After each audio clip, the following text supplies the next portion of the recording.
dirigir a sua casa, que eles venham sendo abençoados pela sua presença. Faça as bênçãos, abençoe, em nome de Jesus. Amém.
adorar como tu desejas, quero te servir como tu me pedes.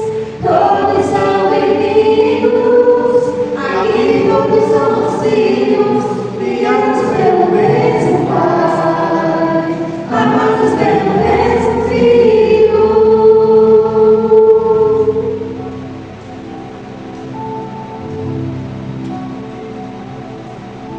Depois de 6 dias, depois de criar a vida, e ver que tudo era bom, e ver que tudo era bom. Não ergueste o templo de pedras, não fundaste uma igreja para te adorar, Senhor, para te adorar, Senhor. Mas o primeiro templo que criaste no Éden foi o 7º dia, onde todos podem te encontrar. Dentro do teu templo, santuário do templo, quero te adorar como tu desejas, quero te servir como tu me pedes. Todos são bem-vindos, aqui todos somos filhos, criados pelo mesmo Pai, amados pelo mesmo Filho.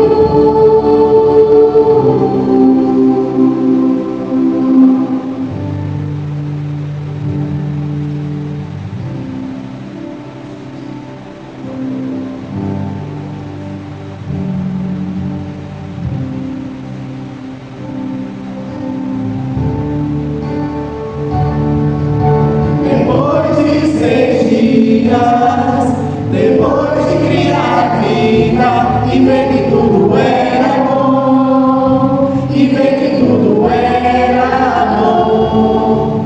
Não ergueste o templo de pedra, não fundaste uma igreja para te adorar, Senhor, para te adorar, Senhor.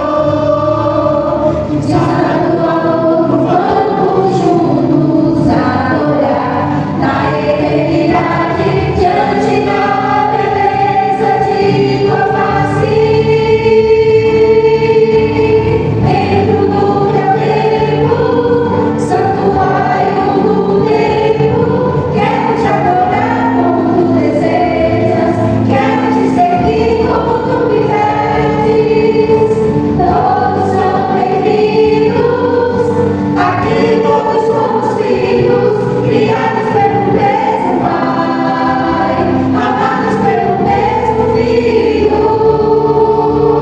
Dentro do teu templo, santuário do templo, quero te adorar como tu desejas, quero te servir como tu me pedes.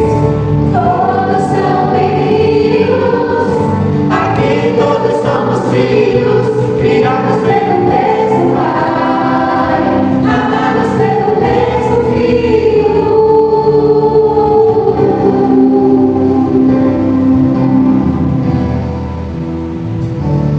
Amém. Que bom dessa vez, que desde lá no princípio, na criação do mundo, Deus já havia criado um dia separado, né, ao qual nós tiraríamos para adorar ao nosso Deus, para lembrarmos de todos os feitos que Deus já havia feito. Então, irmãos, o sábado não é um dia como outro qualquer para a Assembleia, mas é um dia santo, um dia que celebra o amor que Deus tem por cada um de nós. Amém?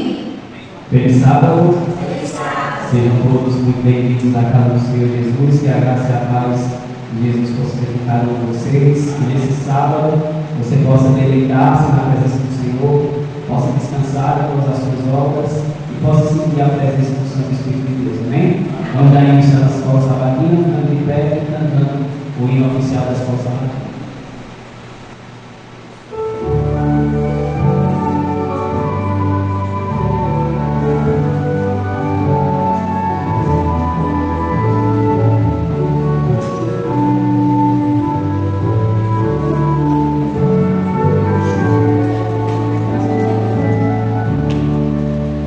Em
Informativo Mundial das Missões.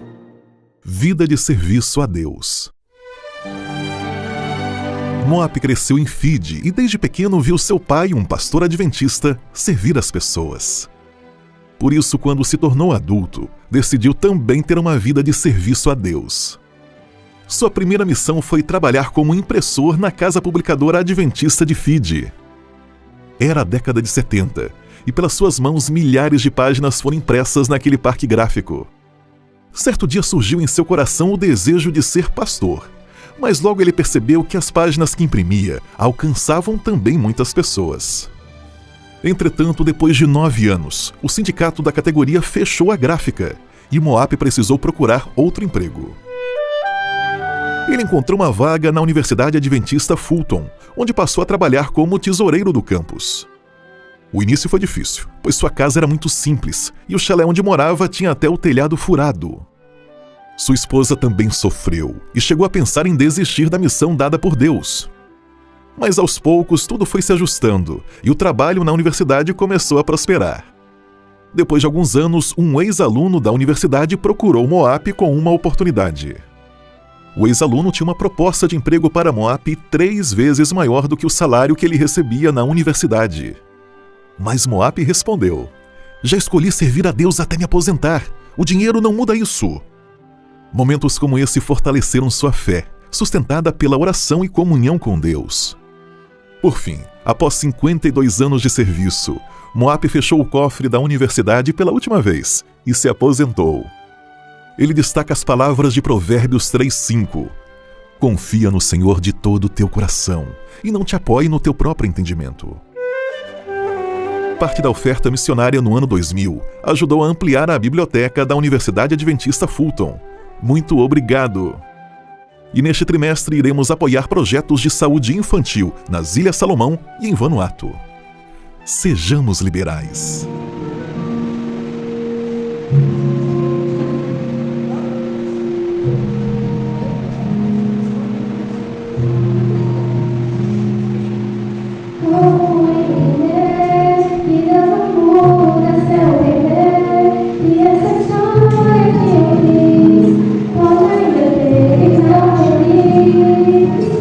Como aceitar que minha vida tem valor e o das minhas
viver a unidade. Paulo sabia que quando uma igreja ela vive unida, ela vive a verdadeira unidade, ela se torna um farol para o mundo. Por isso, Paulo nos convidou a brilharmos por Cristo, a refletirmos o amor de Cristo e nos tornarmos luzes nesse mundo. É isso que nós vamos recapitular na Santa Semana. Nós vamos nos dividir em classes nesse momento. Teremos a classe dos juvenis. Aqui na igreja teremos duas classes, né? Vamos dividir hoje em duas classes. E teremos também a classe das crianças. Então, nesse momento, nós vamos dividir em classes. Antes, porém, nós vamos nos confraternizarmos com ele, com o bom e com a maravilhoso.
Já parou para pensar o que é a escola sabatina?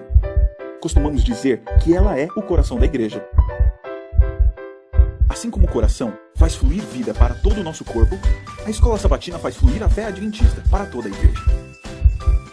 O jovem que é aquecido pelo pulsar desse coração mantém viva a grande esperança da volta de Cristo Jesus. Conecte a sua espiritualidade no estudo diário da Palavra de Deus. A lição da escola sabatina pode ajudar você a se relacionar de forma inteligente com a Bíblia. O estudo da lição percorre roteiros temáticos que abordam assuntos do interesse geral dos jovens e esclarece cada um dos temas com base bíblica. Encontrar os amigos aos sábados de manhã e fazer um rápido bate-papo é divertido. Porém, essa interação não deve prejudicar a reverência da igreja, nem tomar o tempo de estudo em grupo. Fique ligado, porque é na sua classe da escola sabatina que a conexão é estabelecida. Em sua classe você tem a oportunidade de falar e ouvir opiniões a respeito do tema discutido durante a semana. A escola sabatina é viva, por isso cante, ore, testemunhe, mas não pressione o momento do estudo da Bíblia. Experimente os benefícios de uma vida espiritual ativa. Fique conectado. Um jovem conectado atualiza o perfil da sua fé a cada dia. Navegue pela Bíblia. Ela é a palavra de Deus. Ele, o provedor.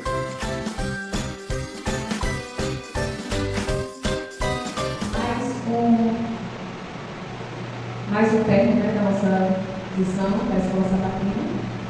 E a lição da Escola Sabatina, nesse dia, ela veio nos trazer que nós devemos ser luz no mundo, que as pessoas possam olhar para nós e ver Jesus em nós. E para isso nós precisamos estudar sempre a palavra de Deus, que nós possamos estar sempre presente na vida dos nossos irmãos, dos nossos familiares, mostrando a eles que nós somos pessoas diferentes através dos nossos exemplos. E também nos convida, hoje o Senhor nos convida a sermos reflexos dessa luz em casa, no trabalho, na escola, na igreja e em qualquer lugar, porque Deus, Ele nos vê. Onde quer que nós estejamos, Deus Ele está ali, nós precisamos ser essa por Ele, para o reino. Amém? Pai, o meu grande amor me inspira, Pai, o meu resplendor me anima, tua luz ilumina os caminhos meus, como o sol, como amor, estes olhos teus, brilha em mim, brilha em mim, brilha Jesus, vem trazer a luz e vem a glória, o teu amor, traz a paz e amor, vem como o sol das nações trazer misericórdia, brilha Jesus, vem trazer tua luz. Pai, a tua real grandeza, traz a minha real beleza, teu amor transformou nossa história, hoje a luz que nos vem lá da glória, brilha em mim, brilha em mim, brilha Jesus, vem trazer a luz que vem da glória, o teu amor, traz a paz e amor, vem como o sol das nações trazer misericórdia, brilha Jesus, vem trazer tua luz.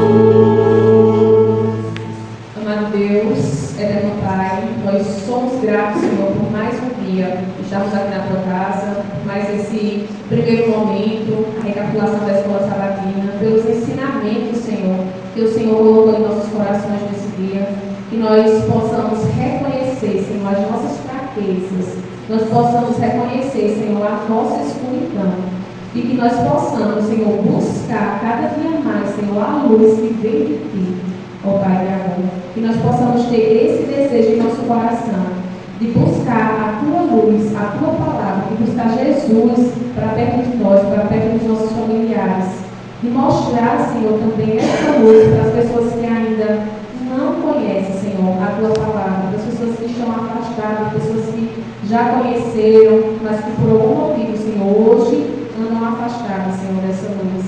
Que nós venhamos, Senhor, ser Teus servos, fiéis, que nós possamos buscar, Senhor, essas pessoas para novamente estarmos aqui juntamente com eles.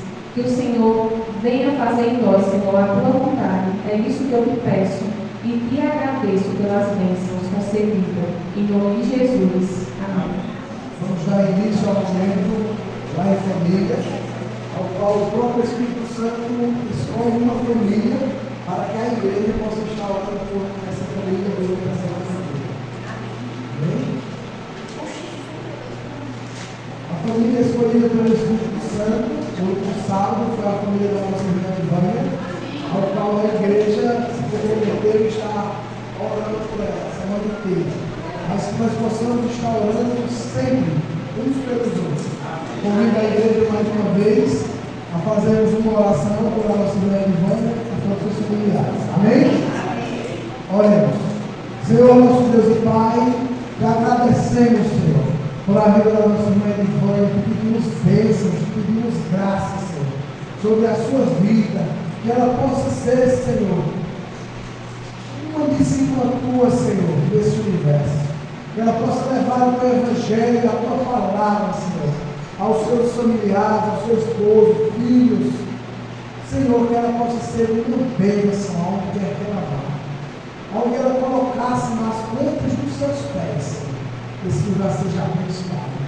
E pedimos que o Senhor possa prover todas as suas necessidades, Senhor. Que o Senhor possa derramar bênçãos de saúde, prosperidade, Senhor. Tudo quanto for necessário, Senhor, sobre a vida da nossa irmã, seja com ela. Batize-a, Senhor, diariamente, Senhor. Que ela todos os dias tenha um momento contigo de oração e leitura da palavra, Pai.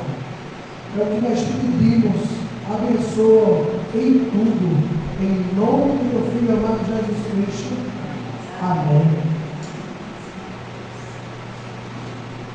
A família escolhida pelo Espírito Santo como o próximo fruto de oração é a família da nossa irmã Carolina. Gostaria de contar a irmã Maria do Povo para estar representando a nossa irmã Carolina para estar mesmo culto. Nós possamos estar orando por ela e por sua família. Amém? Deus conhece as nossas necessidades. Então, oremos pela nossa irmã Carolina. Senhor, nosso Deus e Pai, somos gratos, Senhor, por a vida da jovem Carolina. Sabemos, Senhor, das dificuldades que ela tem tido no seu lar. Nós te pedimos, Senhor, abra as portas do céu.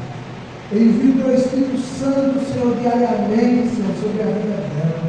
Que ele possa, Senhor, batizá-la. Que ela possa, Senhor, compreender e andar no teu santos caminhos. Que ela possa simplesmente, Senhor, fazer o bem no ano próximo. Que ela possa andar nos teus mandamentos, Senhor. Que ela possa colocar e dedicar, Senhor, o Senhor acima de todas as coisas. Pai, derrama sobre ela o teu amor, a tua graça. Que ela possa ser uma representante tua, Senhor Deus, aonde quer que ela vá.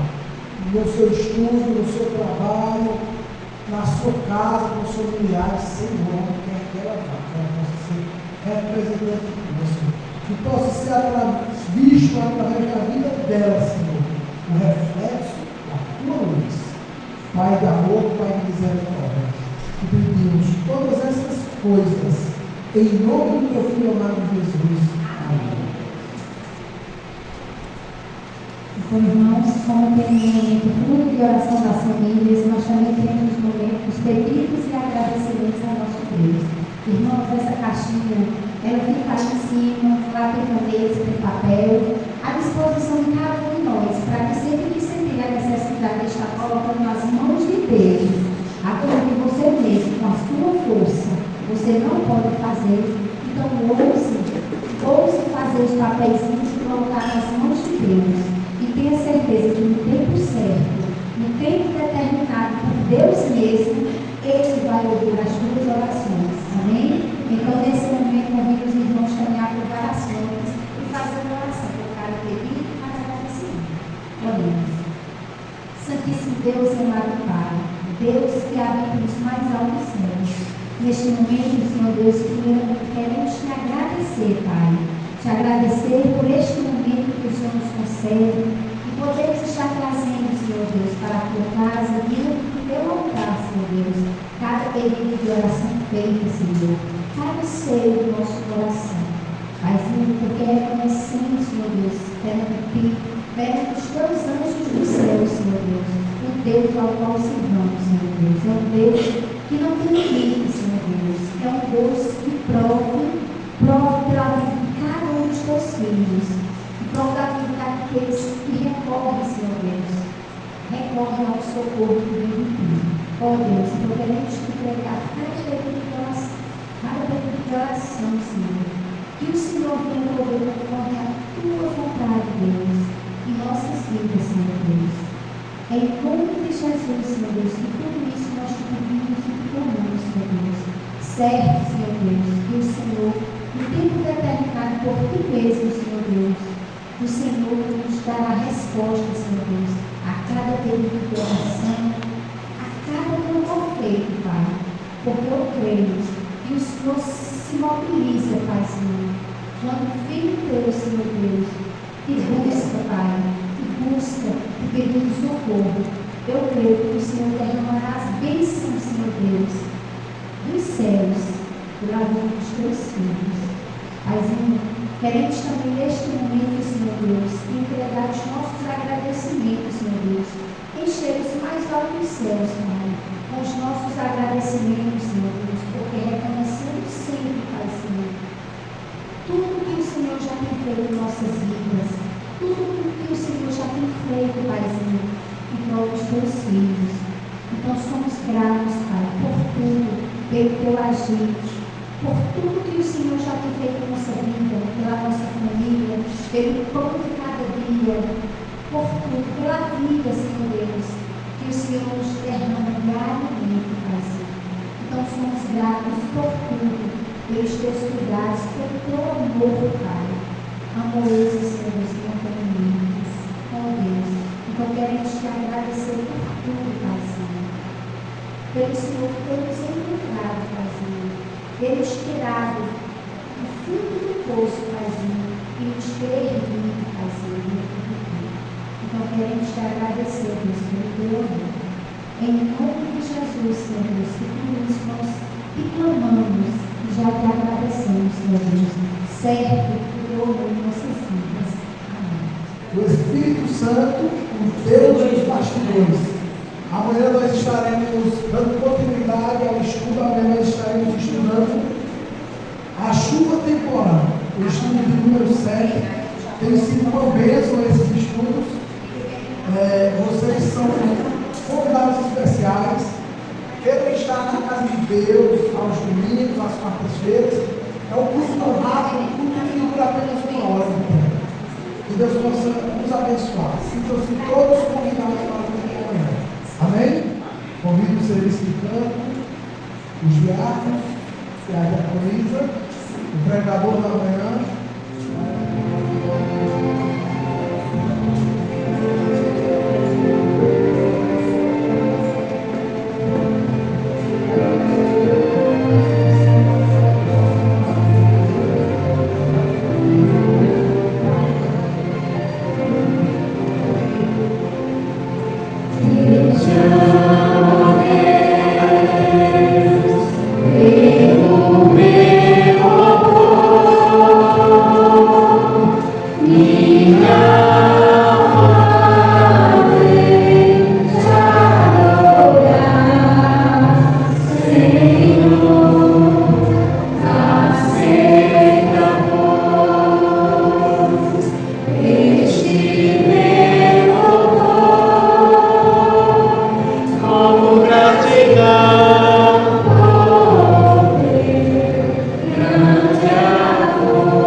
E Ele vem nos envolver, talvez nesse momento venhamos nos desconectar de tudo aquilo que é ruim, de tudo aquilo que não é de agradar a Deus, para que assim o teu bom Espírito Santo venha preencher cada um de nós.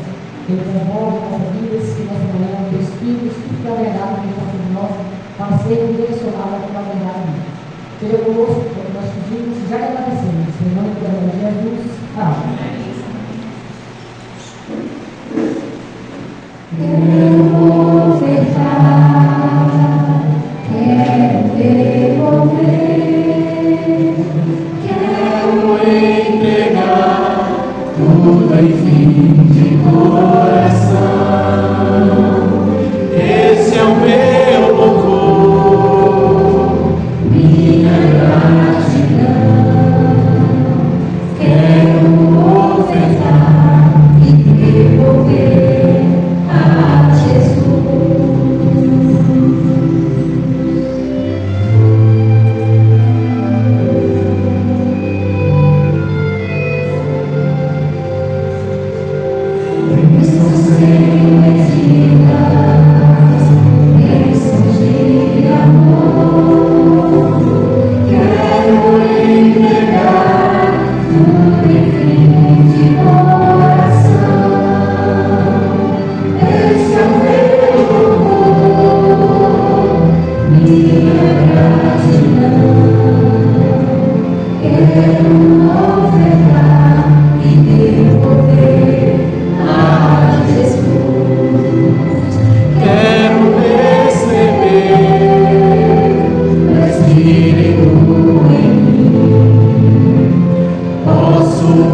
Amigos e irmãos.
já inicia o coração. Amém? Tudo passou? Convido você a fechar os olhos, vamos fazer uma observação. É Atos no capítulo 4. Atos no capítulo 4. Oremos, Senhor, quero Deus, amado Pai, nesse momento, Senhor Deus, estamos com a tua palavra aberta, para estudarmos e meditarmos um pouco, Pai, sobre o que o Senhor tem a nos mostrar nessa manhã. Assim como pedimos anteriormente, Senhor Deus, que o Espírito da verdade venha estar sobre cada um de nós, para que assim sejamos guiados pelas verdades, aqui encontradas, e que sejamos, meu Pai, nesse momento, usados, meu Pai, e entendedores da tua palavra. Seja conosco, que nós pedimos e já te agradecemos, em nome do Senhor Jesus. Amém.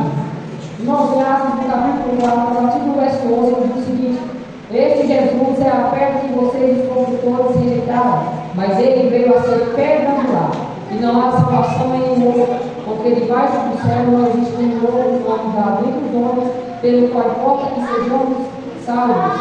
Então, irmãos, para começarmos, esse verso ele nos mostra o seguinte: ele é o verso que faz um resumo de toda a teologia da salvação. O que significa? Salvação somente em Cristo Jesus. Então o verso ele é claro em nos falar e nos mostrar.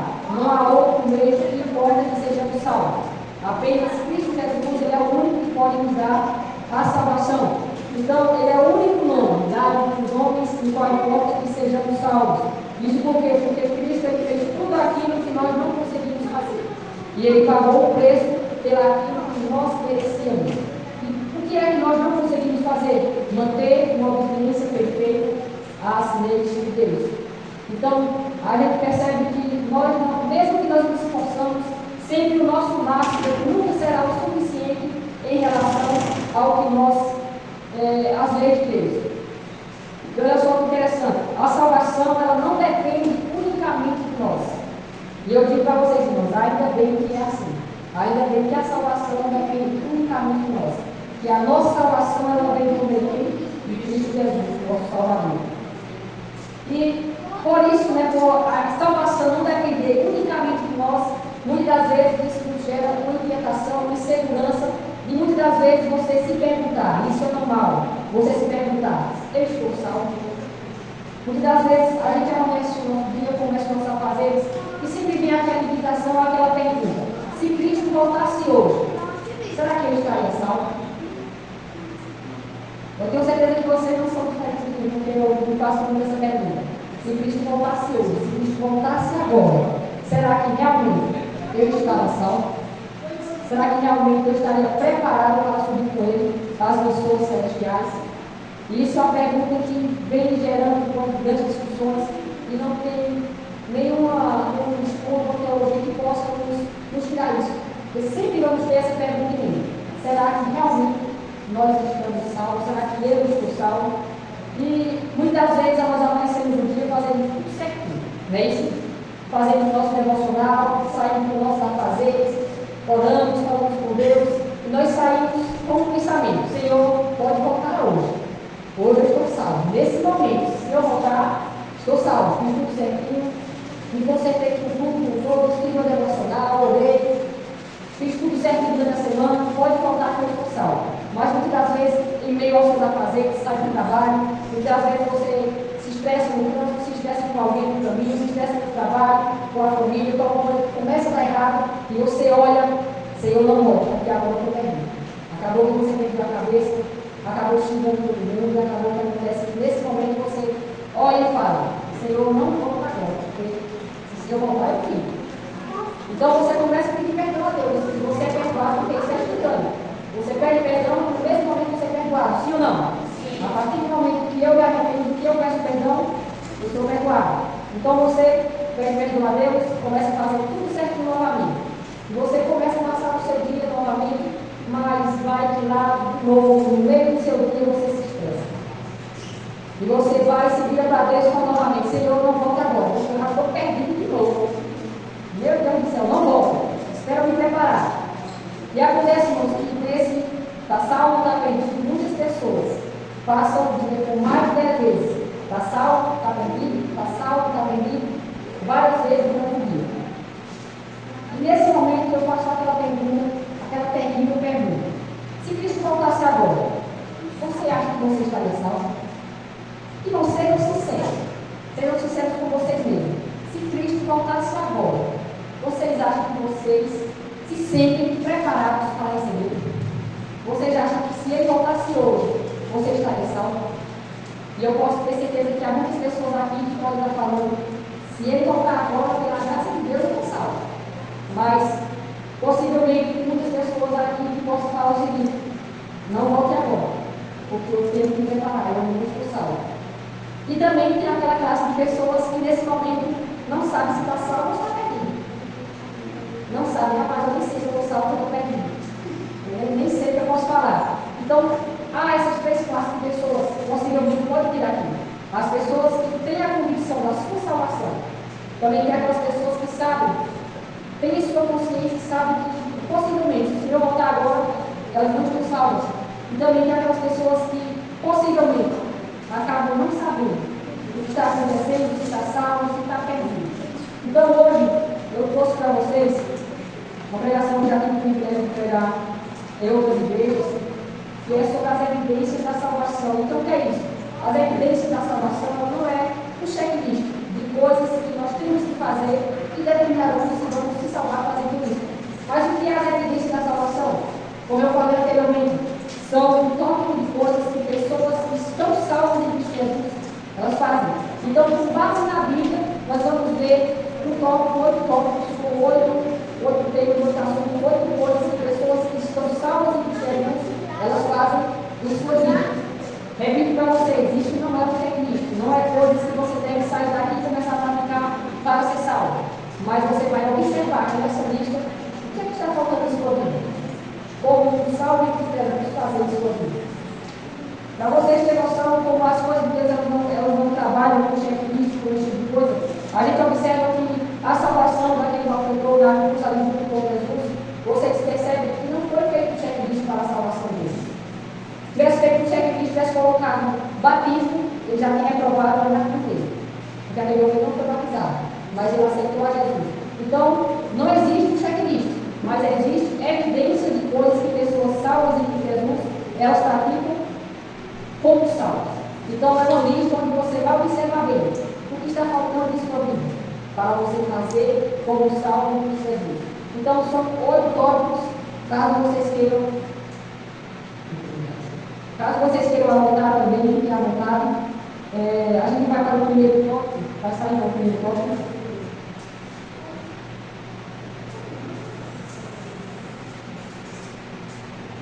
O primeiro tópico é o novo nascimento.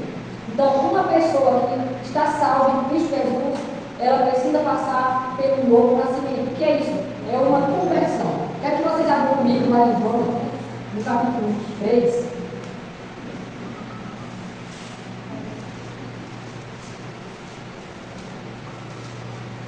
João, no capítulo 3, é uma história bem conhecida aqui no mundo, onde a gente vê ali a visita que Nicodemos fez a Jesus, uma conversa, e a partir do verso 1. Vamos ver a partir do verso 3, para ficar mais fácil. João, no capítulo 3, versículo 3, ele veio dizendo o seguinte: Jesus respondeu: em verdade lhe digo, que se alguém não nascer de novo, não pode ver o reino de Deus. Nicodemos perguntou: como pode um homem nascer sendo velho? Será que pode voltar ao ventre na terra e nascer uma segunda vez? Jesus respondeu: em verdade lhe digo, que não nascer da água e do Espírito não pode entrar no reino de Deus. Irmãos, vocês sabem muito bem sobre o que Jesus está falando aqui. No batismo, do novo nascimento, uma conversão, o que é isso? É você mudar de direção. Como eu posso mudar de direção? É você sair em sentido agora, não ao mundo, mas ao lado de Jesus. Isso que é uma conversão, é um novo nascimento. É uma rejeição das coisas do mundo para andar agora unicamente aos caminhos de Deus. Então, o nosso primeiro tópico tem a ver com isso. Primeira coisa que um salvo de Cristo Jesus, ele tem que fazer uma conversão em sua vida. E a gente pode trazer aqui não apenas ao batismo, porque o batismo é sim uma peça fundamental, é necessário o batismo, mas é uma conversão diária todos os dias. Então, todos os dias você se desviar dos caminhos do mundo para os caminhos celestiais, para os caminhos de Deus. Então, esse é o nosso primeiro tópico. Segundo tópico, vamos passar aí, o segundo tópico, ele vem como Cristo como centro da sua vida. Quero que vocês abram comigo lá em Gálatas, no capítulo 2. A gente vai olhar um pouco hoje.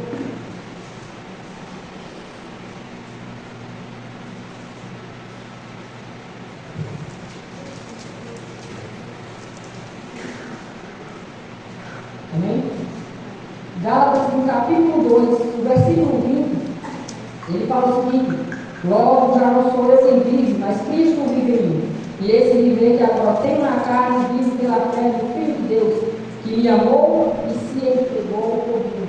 Irmãos, o que é colocar Cristo como centro da sua vida? É muitas das vezes você falar no seu dia a dia: hoje já não sou mais quem vive, mas quem vive, Cristo vive em mim.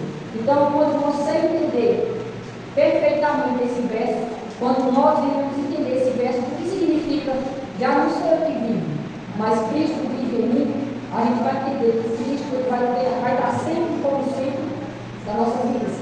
E isso que tem que ser, dessa forma que tem que ser. Cristo ele não pode ser assim de profissão. Como já dizia o pastor Rafael, ele não é uma escolha, ele é a única saída. Então ele tem que ser o centro da minha vida. Então olha só, o segundo tópico, o que as pessoas salvas de Cristo às vezes elas fazem? Cristo é o centro das vidas. Eu afirmo para vocês, espero que vocês tenham essa relacionada de vocês. Hoje já não sou eu que vivo, Cristo vive em mim. E que você também possa dizer essa mesma frase, esse mesmo verso todos os dias. Ao amanhecer o dia, ao você fazer o seu devocional, ao você estudar a Bíblia, ao você sair com um pensamento: já não sou eu que vivo, Cristo vive em mim. E hoje eu ando em conformidade com tudo que Ele me manda. Hoje eu sou um imitador de Cristo e irei fazer tudo o que Ele faz. Então, isso é o segundo tópico. O primeiro tópico aprendemos sobre o novo nascimento, sobre a conversão. O segundo tópico sobre Cristo como centro da sua vida. Eu quero que vocês vão agora para o terceiro tópico, que está saindo. O terceiro tópico, o relacionamento com a Bíblia. Irmão, vocês sabem esse verso de Paulo, tem que falar em Salmos 119, verso 105. Alguém sabe? Cadê o nome de Bíblia? Salmos 119, verso 105. Lâmpada para os pés. Então, olha só, nós temos que ter um relacionamento com a Bíblia. A Bíblia ela tem que estar todos os dias, diariamente, temos que ter esse estudo. A gente vê lá nos Salmos que ela é o quê? Ela é uma lâmpada para os nossos pés. Ela é a luz para os nossos caminhos. Irmãos, vocês veem que hoje nós vivemos em trevas, em escuros com o pecado. Então, como você quer andar na direção correta se você não busca ter um relacionamento com a Bíblia? Como você quer ter uma direção, como você quer uma luz se a Bíblia não precisa dar luz para você? E a Bíblia é clara e fala: lâmpada para os meus pés, é a tua palavra e luz para os meus caminhos. Então, nesse mundo de trevas no qual andamos hoje, o que nós precisamos de uma luz. E qual é essa luz que nós precisamos? É a palavra de Deus. A Bíblia é essa luz que nós precisamos. Então, ela é a lâmpada para os nossos pés. Se nós não tivermos uma lâmpada para os nossos pés, andamos tropeçando. Se nós não tivermos uma luz para os nossos caminhos, como vamos andar no escuro? Então, temos que ter um relacionamento com a Bíblia. Isso não é só algo que o salmo tem que fazer, o conselho que a Bíblia dá. Então, a Bíblia fala o seguinte: se você se considera salvo em Cristo Jesus, se você tem convicção da sua salvação, o que você vai fazer? Ter um relacionamento com a Bíblia. Ter uma conversão diária todos os dias, Cristo como sempre. Um relacionamento diário com a Bíblia. Isso que é o que o salvo em Cristo Jesus faz diariamente, todos os dias. E fazendo tudo isso, queremos sempre, plenamente certeza da nossa salvação. Vamos lá para o quarto tópico. O quarto tópico ele fala aqui sobre a oração. A Bíblia fala em Daniel, no capítulo 6, versículo 10, eu vou abrir para vocês aqui, para vocês que devem também formar isso.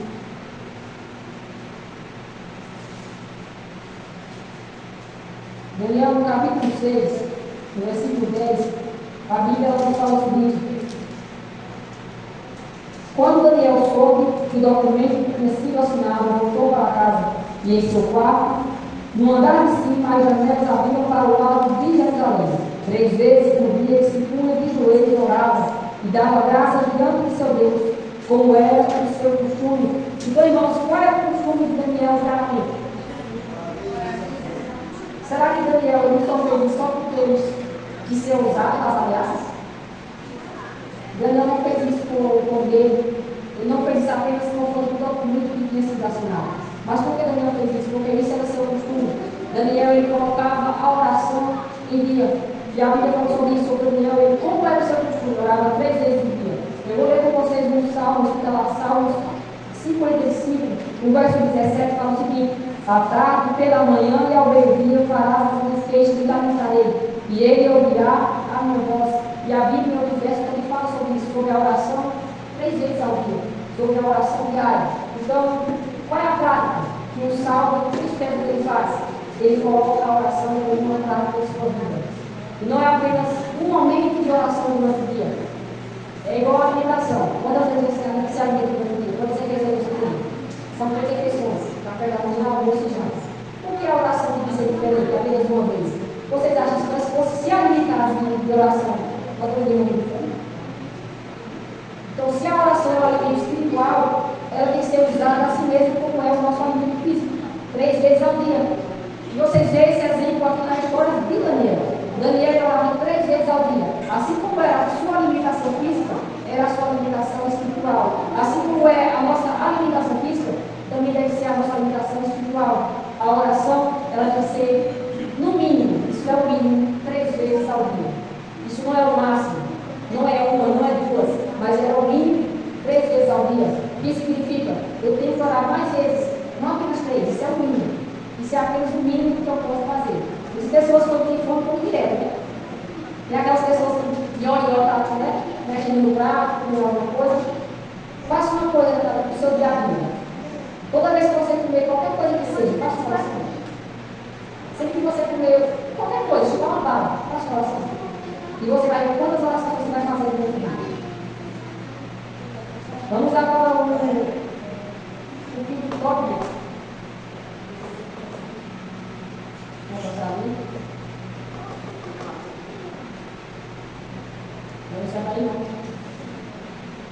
O tópico ele fala sobre uma experiência diária com Deus. E aqui temos alguns versos que falam sobre essa experiência. Sobre também a gente pode levar o mesmo tema do gesto da oração. A oração ela nos traz experiências com Deus. Muitas vezes a gente passa por um difícil momento de aflição. Nesse momento, a gente deve ter experiência com Deus. Muitas pessoas, às vezes, até muitas vezes nós mesmos, nós nos chateamos quando estamos passando por um momento difícil, quando nós estamos passando por uma provação, por algo que nós não gostamos, mas isso são experiências que devemos ter com Deus. Devemos ter experiências diárias com Deus. Tanto nesse momento, como quais são as outras experiências. Conversar com Deus diariamente. Isso é uma experiência com Deus. Lá em 1 Tessalonicenses, no capítulo 5, verso 17, há um verso muito grande lá. Lá fala o verso seguinte: orar sem cessar. O que significa esse verso? A irmã Márcia tinha comentado sobre ele na lição da escola sabatina, mas ficou muito sobre esse verso. A lição: o que é orar sem cessar? Não é como a irmã Márcia falou, não é você se ajoelhar e passar o dia inteiro em oração. Orar sem cessar é você ter experiência com Deus durante todo o seu dia, em todo momento. Orar sem cessar é você tirar o dia para estar conectado com Deus. Uma vez um certo jovem com o seu pastor, ou seja, o pastor falou a ele que ele devia orar sem cessar. Então o jovem se virou para o pastor: mas pastor, vou passar o dia todo de joelhos e aguento, vou passar o dia todo orando, rapaz, não consigo não. Então o pastor começou a falar a ele: quando eu falo orar sem cessar, não é para você passar o dia de joelhos orando. O jovem até falou, né? E as coisas, e meus afazeres, eu não vou fazer mais nada não. Então o pastor começa a explicar: orar sem cessar não é você deixar de fazer as suas coisas para estar o dia todo orando. Mas é tudo que você for fazer, você está falando com Deus. É você acordar de manhã, tomar o seu café da manhã, seu Deus, você o pão a cuidar da vida, você o melhor alimento espiritual, o Senhor está diariamente comigo. Que tudo que você for fazer, o seu trabalho, você esteja falando com Deus: Senhor, me ajude, esteja comigo. Eu preciso do teu auxílio, esteja com o teu coração confiando para que nada não aconteça. É no seu almoço, você está orando, falando com Deus. Então, orar sem cessar é você ter experiência com Deus. O que é ter experiência com Deus, irmão? É você passar o dia conversando, meditando, falando com Ele. Isso que é ter uma experiência com Deus. Então, a experiência viva com Deus, ela vem do momento que você tira com Ele. Não precisa estar com Ele orando, mas esteja conectado com Ele. Que a sua mente esteja voltada para Deus. E tudo que você venha fazer, pensar, todas as suas decisões, ela esteja voltada à palavra de Deus. Isso é ter experiência com Deus. E nós vamos ao tópico, o sexto tópico. Ele fala sobre uma experiência com o Espírito Santo. A Bíblia nos dá aqui um exemplo bem interessante sobre uma experiência com o Espírito Santo. Eu quero abrir com vocês em Atos, no capítulo 1.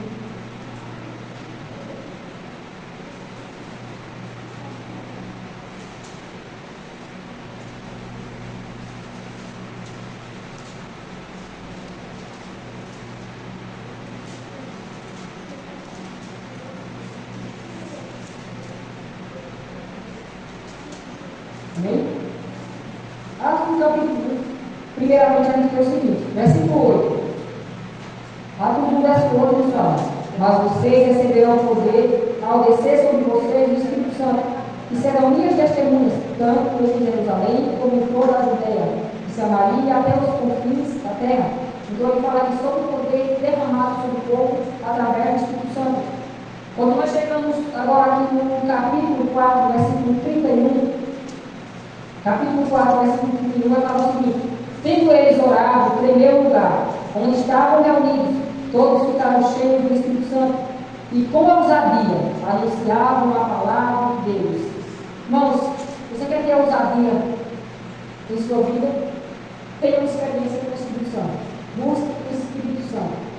A gente vê aqui um exemplo, quando os discípulos, eles foram ousados em pregar a palavra de Deus em locais que muitas vezes podia chegar à morte deles. Mas por que eles foram ousados? Porque eles tinham experiência com o Espírito Santo. Eles buscavam o Espírito Santo estava sendo derramado sobre ele. E se você quer ter ousadia em tudo que você faz, em tudo que você faça, busque experiência com o Espírito Santo. Busque o Espírito Santo diariamente em sua vida. Esses dias a gente teve, a gente viu o agir de Deus, nossas vidas lá na igreja de Canela. A gente foi chamado de ousado muitas vezes. Se você tem acompanhado, a gente tem muitos desbravadores no Círculo de Canela. Muitos amados são ousados em abrir muitos desbravadores no Círculo de Canela, enfim. Até os próprios líderes chegaram lá e falaram: como é que você conseguiu abrir um clube aqui? Né? Vocês são ousados. Então, no ano passado, a gente em fevereiro teve um nome de clube oficializado, né? Foi aceito pela APEC. E desde abril, no dia 6 de abril, a gente teve um treinamento. No dia 25 de abril, a gente teve a nossa primeira reunião com os trabalhadores. E a gente planejou ainda ano passado fazer a investidura. E a gente precisava de 2.500 para fazer essa investidura. Nós estávamos sim trabalhando muita coisa. Então, nós começamos a trabalhar com o clube, fazer reuniões, convidar. E a gente teve aí mais ou menos 6, 7 meses para arrecadar todo esse dinheiro. A gente chegou a um período, a gente comprou algumas coisas, comprou materiais, comprou tecido, mas faltava ainda mais ou menos R$1.000 para fazer o investidura. E a gente chegou em novembro para fazer o investidura no final de novembro. Comecei em novembro, a partir do dia 2 de outubro, aí faltava R$1.000 para a gente fazer esse investidura. E a gente falou: não vai fazer esse investidura esse ano. E a gente não tem esse recurso. E a gente falou: vamos marcar a investidura, Deus vai prover. O Angel chegou lá e falou o seguinte: se Deus ele abrir um clube aqui, é porque ele vai trazer as condições para vocês fazerem essa inauguração. E ela até falou uma frase que a gente não se esquece: Deus é o dono do ouro, da prata, se ele quer que o clube seja aberto, esse clube vai ser aberto. E nós marcamos para novembro, mas acabou de previsto, vamos marcar para dezembro. E aí esse é o dinheiro. E a gente chegou a ter várias mensagens, as pessoas falam o seguinte: Douglas, você é muito ousado. Se eu fosse você, eu não faria essa investidura. E a gente perguntou: por quê? Porque você já viu um clube esse ano, já quer fazer investidura esse ano ainda, em menos de 6 meses, arrecadar todo esse dinheiro, e vocês em 6 meses arrecadaram 1.000 e arrecadaram 1.000 agora em um mês. Vocês são ousados. Vocês têm muita ousadia. Eu não sei que é ousado esse ponto. Nós começamos a trabalhar. E nós arrecadamos muito mais do que R$1.000 para esse investimento em um mês. E o que é isso? É ousadia. Quando você vê ousadia? Através da experiência com o Espírito Santo. E o que é ser ousado? É você confiar plenamente em Deus. Isso que é ser ousado. Ousadia é quando você entrega tudo às mãos de Deus. Só que é o momento que Deus trabalha a sua vida, é no momento que você mais é ousado. O que a Bíblia fala? Tudo aquilo que é impossível aos olhos humanos, é possível para mim. Então Deus ele age no impossível. Ele muitas vezes ele vai agir naquilo que para mim e para você é impossível. Porque para ele é possível. E por que ele age nesse momento? Para mostrar quão grande ele é. Então o agir de Deus ela não está nas coisas simples. Ela está nas coisas mais difíceis. Nos momentos que você mais é ousado. Quer ter experiência com Deus, quer ver Deus agir na sua vida, seja ousado. E isso é um conselho que eu dou para vocês. Seja ousado. Porque é nesse momento que Deus vai agir na sua vida. Vamos lá para o sétimo tópico. O sétimo tópico ela fala exatamente sobre isso, sobre fé em Cristo Jesus. Eu quero que vocês abram comigo lá em Romanos, no capítulo 5.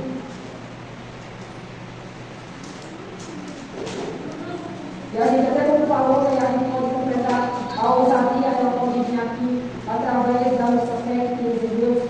E em Romanos, no capítulo 5, versículo a Bíblia também nos fala o seguinte: justificados, pois, mediante a fé que nos faz com Deus, por meio do nosso Senhor Jesus Cristo.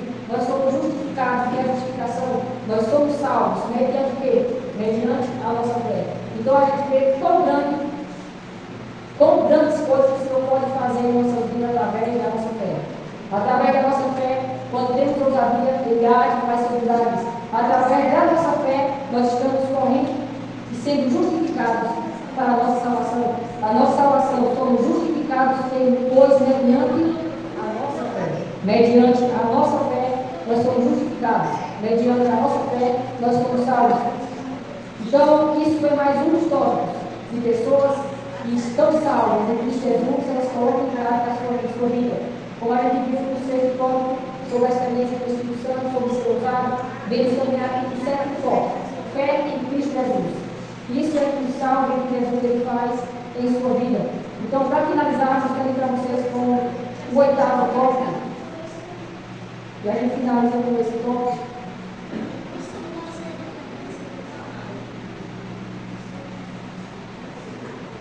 Não consigo entender. Mas o oitavo tópico que a gente vai tentar, ele fala sobre testemunhar sobre Jesus. E ele fala o seguinte: nós temos que ter o desejo de falar sobre Jesus, o desejo de testemunhar sobre ele. Então, resumindo tudo, no oitavo tópico, o que é que o salve de Jesus ele coloca em prática na sua vida? O desejo de falar sobre ele. Então, irmãos, se eu e vocês se consideram salvos e nós não temos o desejo de testemunhar sobre Jesus, está tentando nossa salvação. Se eu e você me trazer, não temos o desejo de testemunhar sobre ele. Então nós temos que ter o desejo, nós temos que ter o desejo de testemunhar sobre Jesus. Eu quero abrir com vocês a Bíblia, lá em Lucas, no capítulo 12. Lucas capítulo 12, no versículo 8, vai nos falar algo interessante sobre testemunhar.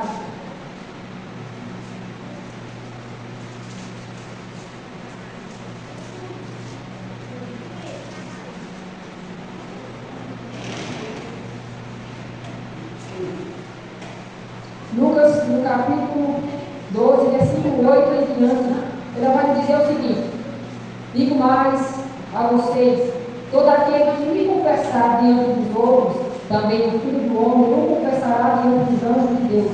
Mas o que me negar diante das pessoas, será negado diante dos anjos de Deus. Então, o seu desejo é eu testemunhar sobre Jesus. E a própria Bíblia fala sobre isso. Se eu e você temos vergonha, ou se você hesitamos em testemunhar sobre ele, o que acontecerá? Se nós negamos falar sobre Cristo, seremos também negados diante de Deus, diante dos anjos. Então, se eu e vocês se consideramos pessoas salvas em Cristo Jesus, o que é que devemos ter? O que devemos sentir? O desejo de falar sobre ele. Irmãos, o amor de Cristo ele é muito grande, ele é muito bom para ver a nossa palavra. E você deve falar diariamente a você, pelo menos ele fala: eu amo muito tanto a Cristo que não há como ficar calado. Eu vejo ele agir tanto em minha vida que não há como ficar calado.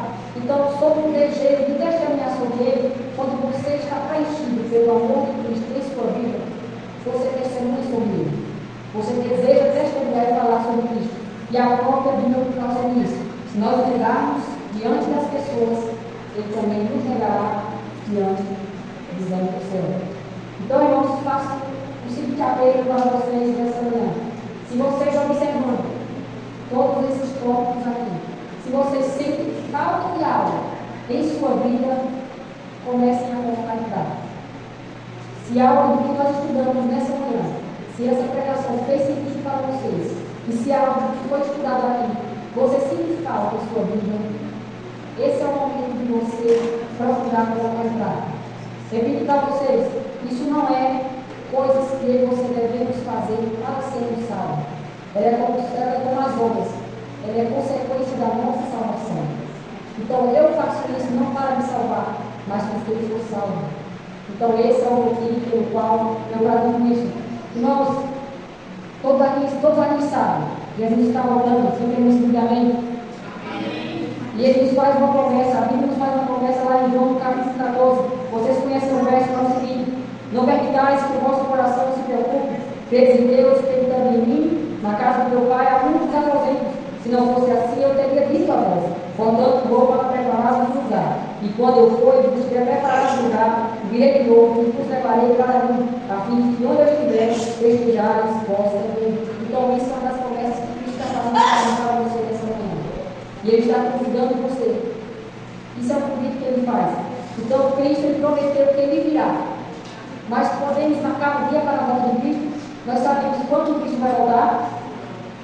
A Bíblia também nos fala em Mateus 24, versículo 29, e as pessoas se notaram até que chegou o dilúvio e levou todos, assim ocorrerá na vida do homem.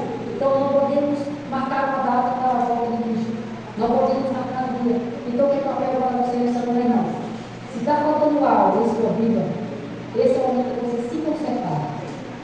Não deixe para amanhã. Certo dia, o homem perguntou ao seu pastor: quando é que eu devo buscar a Jesus? Quando é que eu devo me converter a Ele para ser salvo? Então, o pastor falou o seguinte: um dia antes da sua morte, quem é que sabe quando vai morrer? Então, hoje eu devo buscar a Jesus, porque eu posso morrer a qualquer momento. Então, se a qualquer momento eu posso chegar a isso, porque a porta da graça pode se fechar no momento que eu fechar os olhos, que eu morrer, então eu tenho que buscar a Jesus enquanto a vida. Enquanto eu tenho vida, é o momento de eu buscar a Jesus. Então, não sabemos o dia que Ele vai voltar, mas qual é o conceito da vida? Busque a Jesus hoje. Hoje é o dia que você buscar a Jesus. E a gente vê uma série de acontecimentos muito outras coisas que vão acontecer com a vida de Jesus. Primeiro, a gente vê o que ocorrerá com os mortos e os vivos, fiéis, na segunda volta de Jesus. E lá em 1 Coríntios 15, fala o seguinte também: foi dada a ordem com a voz do arcanjo e ressoava a trombeta de Deus. O próprio Senhor descerá dos céus e os mortos ressuscitarão primeiro. E você que ao ver esse dia, comece a imaginar essa cena.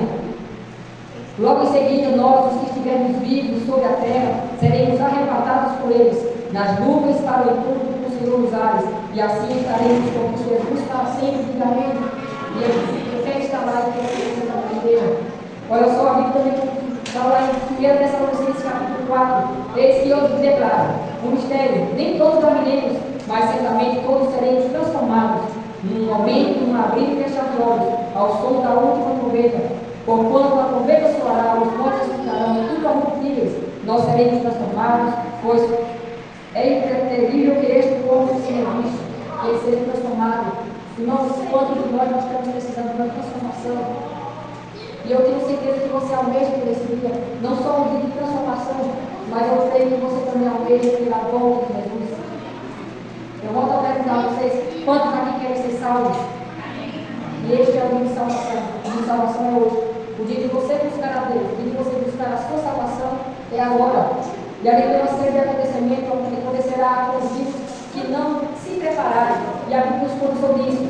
A gente viu o que vai acontecer com os vivos, com os mortos que estão preparados, mas o que acontecerá com os vivos que não se prepararem. E a Bíblia nos conta o seguinte: Apocalipse 6 fala o seguinte: e aconteceu que os reis da terra, os príncipes, os generais, os ricos, os poderosos, todos enfim, escravos, livres, buscarão recursos, refugiar-se no caverna e entre as rochas das montanhas. Então passarão a berrar para as montanhas e rochedos, cairão sobre nós e punhos da face daquele que se assenta no todo mundo, da ira do cordeiro, porque eis que é chegado o grande dia da ira deles. Quem poderá sobreviver? Então, assim naqueles dias, o que acontecerá com os vivos que não aceitarem a Jesus? Não será um dia de grande pavor para essas pessoas. É tão grande pavor que as pessoas pedirão a morte e a morte fugiram dela. Chegarão aos rochedos, caiam sobre nós, caiam sobre mim, me escondam na face daquele que é mais poderoso. Então, isso é o que acontecerá com aqueles que não aceitarem o convite de Jesus. E eu espero, irmãos, que vocês sejam uma das pessoas que não tem parte naqueles que aceitam a Jesus e vão ser salvos. Jesus ele nos faz o convite, fala também sobre o cântico lá em Isaías. Qual será o nosso cântico? Porque ao menos esse vídeo está com todos vocês. E qual é o cântico que nós iremos cantar no dia da salvação, no dia da volta de Cristo? Isaías 25, verso 9 fala: naquele dia todos nós se levantaremos suas vozes e nós diremos: veja, esse é o nosso Deus, Deus esperávamos, certo? Que nos salvaria de forma e de fato nos salvou. Nós depositamos nele toda a nossa confiança, exultaremos, regocijemos na sua magnífica salvação. Então esse será o nosso salvo. O nosso canto é o canto de salvação. Cristo quer fazer um convite a você nessa manhã. Mateus 11, versículo 28 e 29 fala o seguinte: vinde a mim, todos que estáis cansados, sobrecarregados, pois eu vos aliviarei do corpo da tradução, lhes darei descanso. Tomai sobre vós o meu jugo, tomai sobre o vosso lugar a minha carga e aprendei de mim, porque sou manso e humilde de coração, e assim acharás descanso para as vossas almas, pois meu jugo é bom e minha carga é leve. Sabe o que Jesus está falando aqui nesse verso? Quando ele fala sobre jugo, alguém sabe o que é jugo? Ele está falando sobre andar lá com vocês. Quando aqueles bois do seu carro, eles têm a cana, eles estão divididos o jugo. O jugo do boi é igual ao outro. Então, o que ele está falando aqui nesse momento? Tomai sobre vós o meu jugo, pois ele é suave, ele é leve, e ele faz um convite a mim e a você. Vinde a mim, todos vós que estáis cansados. Então, irmãos, muitas vezes eu posso estar falando com uma pessoa aqui que está cansada do seu dia a dia, que está cansado com as preocupações do mundo, com as preocupações do trabalho, com os seus familiares, com os filhos, com o esposo, com a esposa. Muitas vezes eu estou falando para alguém que está cansado, que está precisando de um descanso, que está precisando poderosamente de Jesus. Então, se eu estou falando para essa pessoa, Cristo está falando ao seu coração nessa manhã: vinde a mim. Se você está cansado, se você quer descanso, se você quer alívio, vinde a mim, pois o meu jugo é suave, o meu fardo é leve. A Bíblia também fala qual será o resultado daqueles que rejeitaram esse convite. E eu quero finalizar agora com vocês, abrindo lá em Mateus, capítulo 25. E agora, nesse momento, a gente vai finalizar.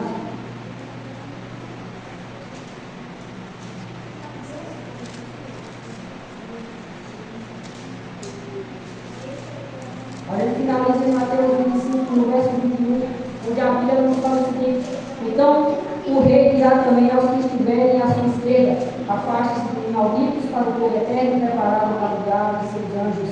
Então isso será o resultado da rejeição ao convite de Deus.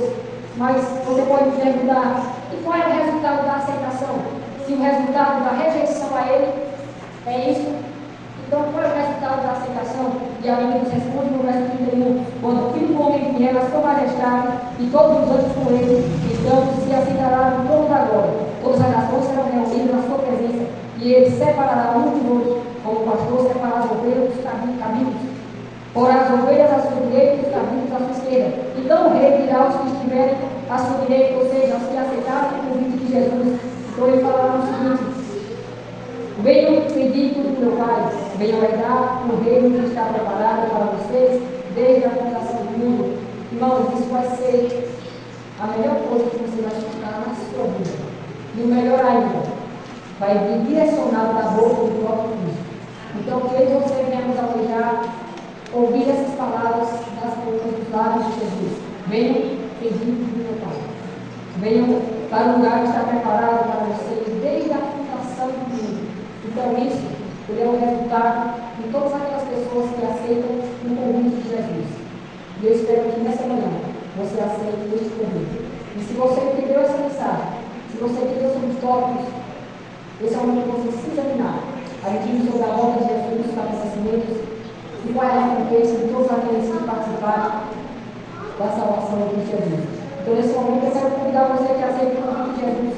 Quero que vocês fiquem em pé, se você aceita esse convite, se você entendeu essa mensagem, para que assim venhamos também nesse momento louvarmos juntos com o hinário do número 169. Eu pedi para o irmão colocar o hinário 169 e você venha fazer igual ao que eu escrevi. Você venha se considerar uma pessoa salva em Jesus Cristo.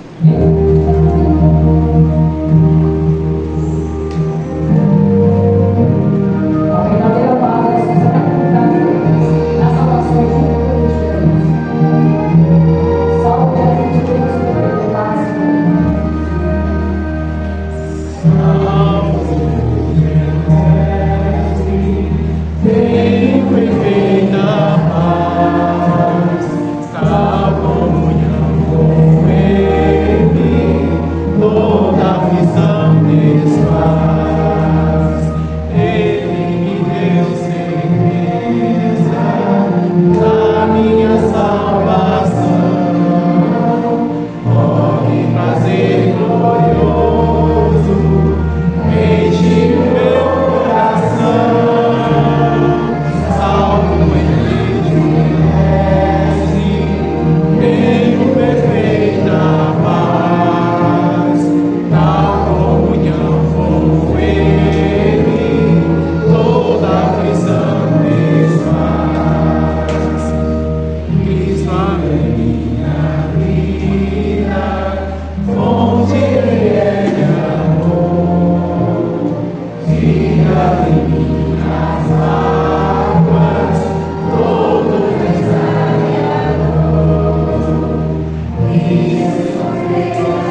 Desde já te pedimos e já agradecemos, leva-nos esse encontro para nossos lares.